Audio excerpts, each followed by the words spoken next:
Press the yellow button to begin enjoying your Alan. What is an Alan?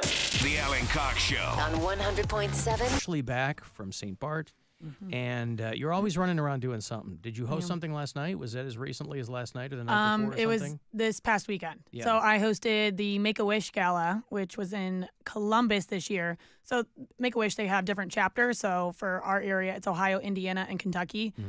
I love that foundation. Is there a wish to get out of Indiana, Ohio, and Kentucky? I don't know if any of the kids have made those wishes yet. I think they still like where they live. A Caribbean exchange program? Yeah, maybe something like that. But yeah, I've been involved with Make-A-Wish now for probably almost a year now. Phenomenal foundation. I mean, it's so emotional just to see what these kids go through, but then a happy emotional to see their wishes get granted and their whole lives change in a matter of a moment, which is really special. Does that get you in the gut when you do those kinds of things? Yes, I mean, it does. Okay. That's probably why it's good to have somebody like you in there. Well, my nephew, so I have 4 nephews. My sister has 4 boys. She kept trying for that girl, just didn't work out for her. So I kept popping out those boys. And so Luke, who is now 10, when he was 5, so in 2019, he was diagnosed with leukemia. Okay. Wait, what's his name? Luke. Yeah. Okay. Yep. Luke had leukemia. No, you introduce him as putting the Luke in leukemia. Right, is that how you... Well, actually, Hi, everybody. We did try to make it fun because, when he was diagnosed, Good, I hope so. He didn't understand what was going on. Like, why do I have to spend all this time in the hospital? Why do I have to go through chemotherapy? Why am I losing my hair? Why do my brothers still get to play sports? Right. And we're like, well, if one of you had to have it, like, Luke, your name's Luke. Like, it just made sense. And you're the strongest one. You're the superhero out of all of them. Like, Luke, leukemia, you're going to beat it, which he did. He's now in remission, so it's amazing. Awesome. That's great. But his wish was to go to Disney. Well, actually, his first wish, we're discussing, like, okay, Luke, make a wish.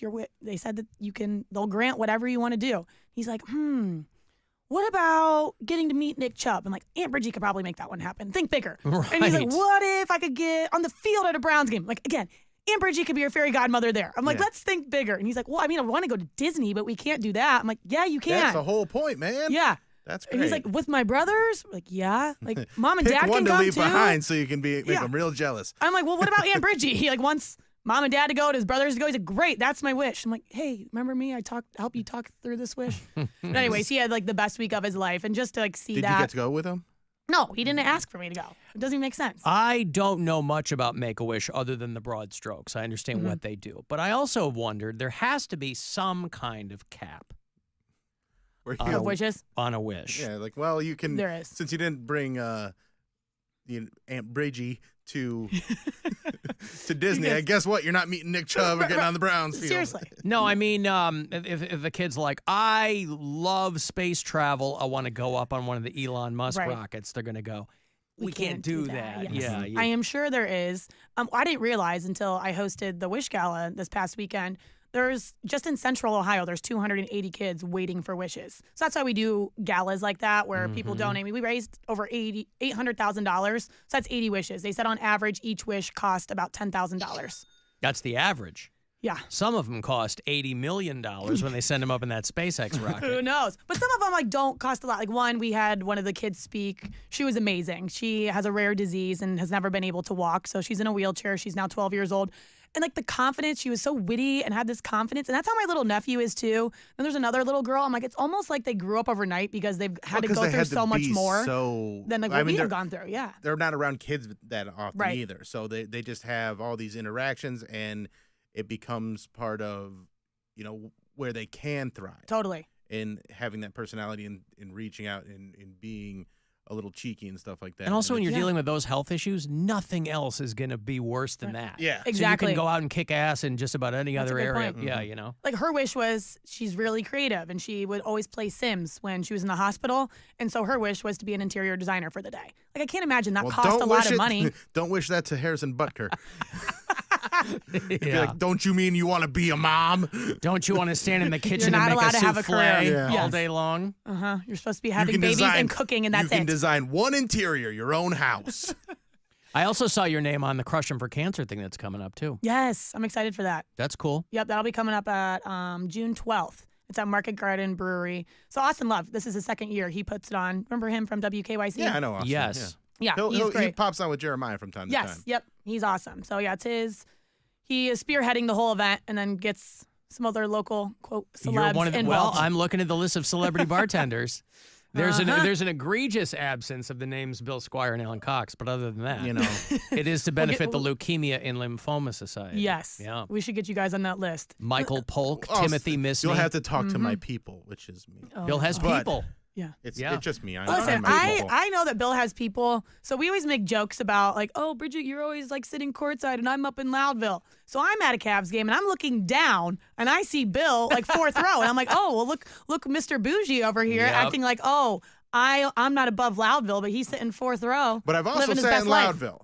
You haven't done Loudville. Well, I do both. Yeah. Oh, So, well, where were you? I thought you meant you were sitting in Loudville. You've never done Loudville. No, I wasn't in Loudville, but I was. I wasn't. She's like, no, I wasn't that far north. But I wasn't as close as Bill. Yeah, but I saw man. him. Right. I got lucky And I had one no game. service. I kept trying to text you. I Oh. had no service during those playoff games. Oh, you connect to the Wi-Fi.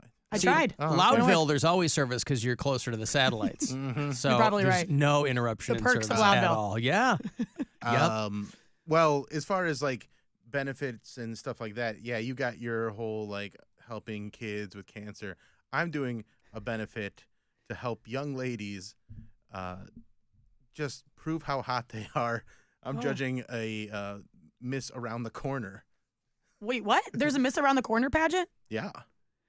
You want to be in it? Well, no, thank you. But can you explain No, a thank little you. bit more? It's at Around the Corner in Lakewood. Yeah, okay. It's on June 7th. Okay. And me and Pants and Tommy from my podcast are the judges. Well, like what's it, like? Is there like an interview? Is there No, a it's bathing a suit it's round? a cocktail dress and then like a bikini. And No talking involved. Strictly looks. I don't know. I don't know if they're gonna talk or not. But I Okay. think it's pretty much strictly looks. But Okay. don't worry, I'm going in. I'm gonna be the Simon.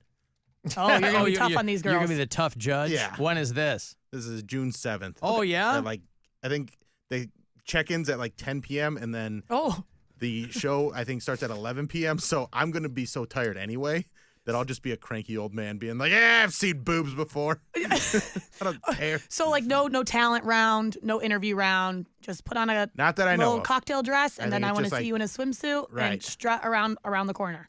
Exactly. Okay, and so The way they should be. what are you looking for in these ladies? I'm looking for one to trip. I'm looking for one that is. Do you get to ask wildly drunk. questions? I don't know. I don't know have a lot of experience in this field, and I don't know exactly what I'm doing other than just being there judging. I personally believe that U.S. Americans are unable to do so because some people out there in our nation don't have maps, and I believe that our education, like such as in South Africa and the Iraq, everywhere like such as. and You should ask Miss Around the Corner what she thinks about the death of the Iranian president in a Oh, of helicopter course, yeah. I crash. mean that we'll definitely got Kobe. delve into that. We Uh-huh. need that kind of. We need to know what she thinks of that Mhm. and how she can prevent such tragedies from happening. such as tragedy. I want to know how you got chosen to be a judge. They asked for judges on Instagram, and I was Oh. like, "Hey, Sign me up. me and Tommy and Pants will come and do this if you want." And they're They like, just "Hell put out yeah." they put out an open call Yeah. for judges. Yep. Yeah, wow. See, I thought this was like a celebrity judging type thing. Nope. It is now. I don't Now it know if is. we're the only judges, but we are going to be the loudest. Well, let me know if you need any tips. I have a little experience in Okay, the give me a pageant tip. world. What's when it comes to, because obviously it's just physical. Yep. Tell me how to judge women properly. Okay, so what I've hosted more pageants than I've judged, but what I'm told is, yes, of course, you want them to look good, but it's mainly about the confidence they have when they walk on stage. All right. So you can have this like smoke show that's Yeah. like shrugging her shoulders and not Shrinking looking confident. violet, yeah. But then wouldn't it's like, that well, give what's her that? more confidence if I say, "Oh, you should be Miss Around the Corner because you're not confident yet, and this will make you more confident"? I don't think it works that way. Well, you're They not. got to come I'm out. a new age They got to be judge. strutting I'm around. a new age judge. I'm not playing by these old antiquated rules. You'll if you're an notice. introvert in a bikini, I'm gonna be like, "You're the girl for me." This is going to make you more confident. Yeah. See, I always feel And bad how could for you girls. be? What better way to instill a woman with confidence than being crowned Miss Around the Corner? True. Yeah. I mean, But I do. Sounds like an insult almost. I always feel bad when I'm hosting or judging and I see girls, they just look like they'd rather be anywhere Yeah. than walking on that stage. And I'm like, who is making you do this? You look miserable. I know you don't want to be here. Why are you doing it? I should make them do a joke round where they all have to tell one joke. Yeah, that's a good idea. Yeah. I like that. Ah. It's got to be original. Uh-huh. No street jokes, no memes. Wow. So you're doing what I would assume you get annoyed with people do that. When you say you're a comedian, like, oh, tell me a joke. Yeah. You probably don't like that. Right. But you're going to do it to the girls. Well, they're not comedians. True. See what they got. Yeah, but also you should have a joke at the ready. Mm-hmm. Somebody goes, tell me a joke. And you tell them the just most disgusting, god-awful. Like they'll turn tail and walk around mid-joke, right? They'll be So annoyed. just unhappy they asked you is the best way to go about it. Hey, I got money here. It's $1,000 from the Buzzard bookie last couple of days to grab one of these keywords and $1,000. So good luck. This is your chance to bet with the Buzzard bookie and win $1,000 now. Enter this nationwide keyword at WMMS.com. Green. That's green. Enter it now at WMMS.com. I was surprised it kind of went unnoticed that one of the guys when SNY won, which is Sports New York, when they were in town covering the Guardians-Mets games, Guardians pitcher Ben Lively was making his start. Did you see this clip? Yeah. Where the one guy called him Blake Lively, and then she retweeted it. Where is this here? Oh, hold on. Well, last year, Blake Lively made his first appearance of the year for the Reds against the Mets in long relief and through 3 scoreless innings. And now here he is facing the Mets for the first time as a member of the Guardians. Mm-hmm. Blake Lively. Congratulations. And then Blake Lively posted it. Like so retweeted it, yeah. She probably got Ben Lively some A lot of street cred followers, right there, yeah. yeah. Yeah, her whole family is actors. Blake Lively, her dad was this really? guy. What's such a strange story. So her dad was this guy named Ernie Lively. And if you Googled him, you would recognize him because he was in all kinds of movies and TV shows and all this kind of stuff. But his name was Brown. His name was Ernie Brown. And so that was her birth name. He took his wife's former married name. Like That's Blake, a weird Blake, move. Blake Lively's mom had been married to another guy named Lively, and Blake Lively's dad took his wife's former married. It's really weird. Yeah, that doesn't make a lot of sense. Did Very you just think that strange. Ernie Lively sounded better? I don't know. I mean, you could have changed it to 100 other things. I mean, it feels like early solidarity with your wife, I guess. I don't know. Well, it's almost like he took a man's last name, not He really did. his wife. Yeah. Yeah. I wonder how, But it was the how one- that I guy don't felt know. about it. I don't know. I'm so curious. Yeah, I don't know if about that's like a boss move or like a weird move. Yeah, just a It's weird like, move. this. Walking around with another dude's now name who your would- family. I don't know. That's weird. I don't. It's a real I I would've drink picked a your random milkshake one. type of movie. Yeah, I don't know, but I mean, yeah. usually the move is like go with your middle name or something like that. Like if I had to go by my middle name, it'd make sense. Like Bill Scott. Like that's Yeah. that's Yeah, that does Scott sound could cool. be a last name. prominent Pittsburgh Yeah. comedian Bill Scott. Bill Scott. That name already Yeah. taken in SAG-AFTRA. Oh, is it? Yeah, I believe so. But you could be, I don't know, be Billy Squire. No, that's a little taken. That's taken, you said? Not the same spelling though. Huh. I mean, I think I feel like you have a unique name. I feel like my name, Bridget Linton. But like when I signed up for social media back in the day, like that was already Yeah, taken on every so that's why platform. you're Like how many 8. Bridget? Yes, I had added my lucky number to it. I'm like, it's so weird that there's that many Bridget Lintons out there. Did you ever think of having a professional name, like a stage name? You're a No. public figure. Uh-uh. You never thought of like, I'll call myself Bridget Gidget or something like that. You know, Bridget something Gidget. No, It's but not too late. there's a word that we can no longer say, but apparently there's already someone famous for that name, and people would always call me that because it doesn't make sense because I'm very tall. Midget.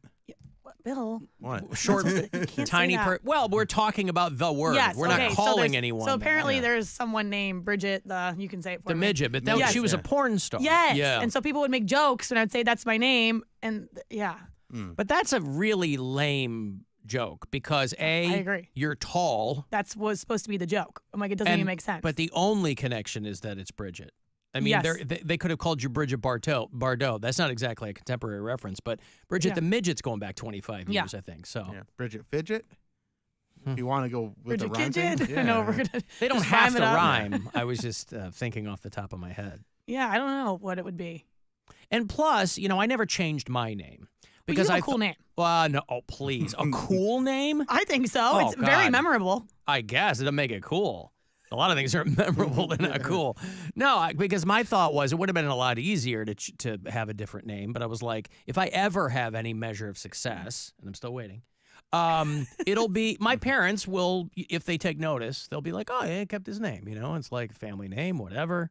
Did you So I get did. teased for your name all growing up? Yes, Yeah. that's what I'm saying. Now, part of the reason it didn't bother me to keep it professionally is because every possible insult on the planet that could have been hurled at me about my name, I had already heard by the second grade. So Right. anything past that, like, you ain't going to get me. Yeah. You got nothing new to come at me with this. But Maybe that's why you have your humor and wit now. You're like, listen, I've heard it all. Now I'm going to turn all the jokes around on everyone else. who knows? But I'm just saying, I'm glad because it would suck. We've talked about this before. There are people who change their name, actors and things like that, usually because there's a conflict with SAG-AFTRA or something like that. But radio, because it's largely the domain of people who God knows how they got into it, took like weird names and I just never wanted to be like, oh, show somebody your ID. Oh, you know me as whatever. You know what I mean? Yeah. Bill Squire goes out. He doesn't have to be like, oh, I'm, Dolphin Boy on the radio or nonsense, right? I'm calling you Dolphin Boy from now on. We have our own names. Yeah. So, Which I like that better too. yeah, I think keeping, Keep your listen, name. Lynn's a good name, strong name. Linton, yeah. Yeah, sounds like it needs to be swept up Yeah. a little bit, just dust